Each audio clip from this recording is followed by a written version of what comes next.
wanted to be connected to the organization by volunteering. And in volunteering at LSNA, Logan Square Neighborhood Association, she was able to offer her gifts in her capacity in our organization, which has all these other member organizations, groups, agencies, block clubs, and it gave everyone a chance to see what Genevieve has to offer. She does our mailing, she helps us with the stamp machine and folding paperwork and stuffing envelopes. But what I feel that as an organization, what we benefit from having Genevieve there is has opened everyone's eyes and heart to be accepting and to be more natural and happy, because the work we do in organizing, we have to deal a lot with other people's issues, and this gives us a chance to forget about all those issues and all the other stuff we have to worry about. We're able to be more of ourselves and enjoy and laughter and sharing of each other in our personal world with Genevieve. And so having her here has been a very positive opportunity for all of us. And so we welcome her here as a mom to some of us or a grandmother to others. The president of the Logan Square Neighborhood Association is Ray Colon. And I had an opportunity to talk with him about his own experience in this organization that said, we're making our community stronger by finding the gifts of people who are thought to be ungifted, people who've been stored away in group homes, who are surrounded by services, who are lost to us in community. So he told me about his own experience as the director of a Boys and Girls Club.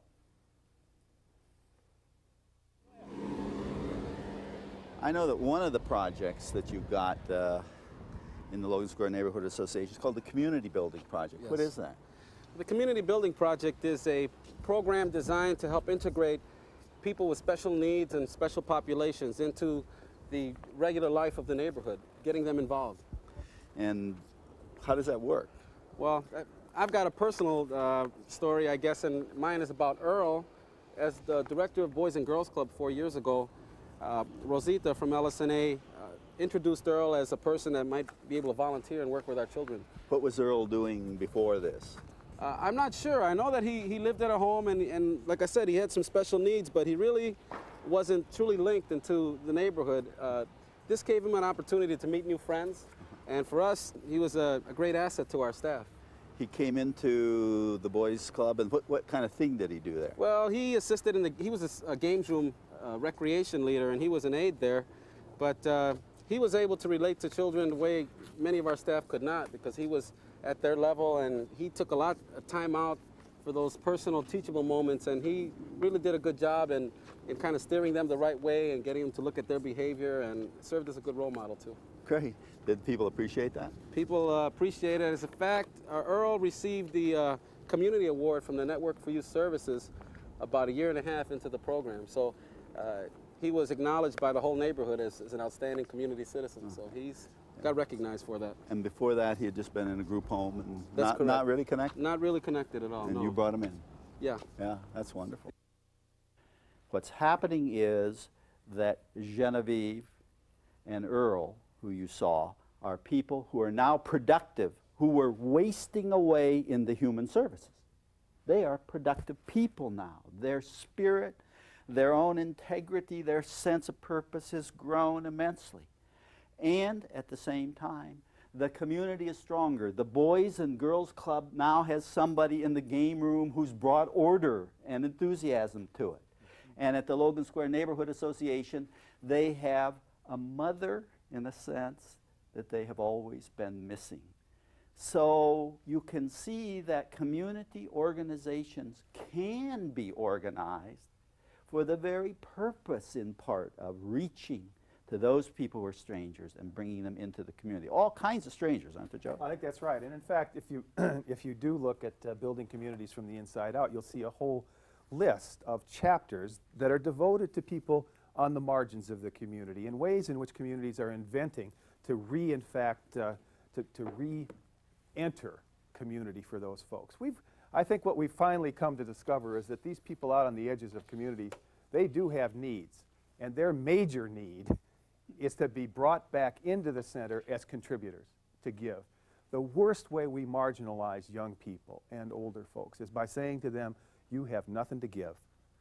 Just go off and get filled up somehow, and when you're filled up, come back into community, because only then will we have some use for you.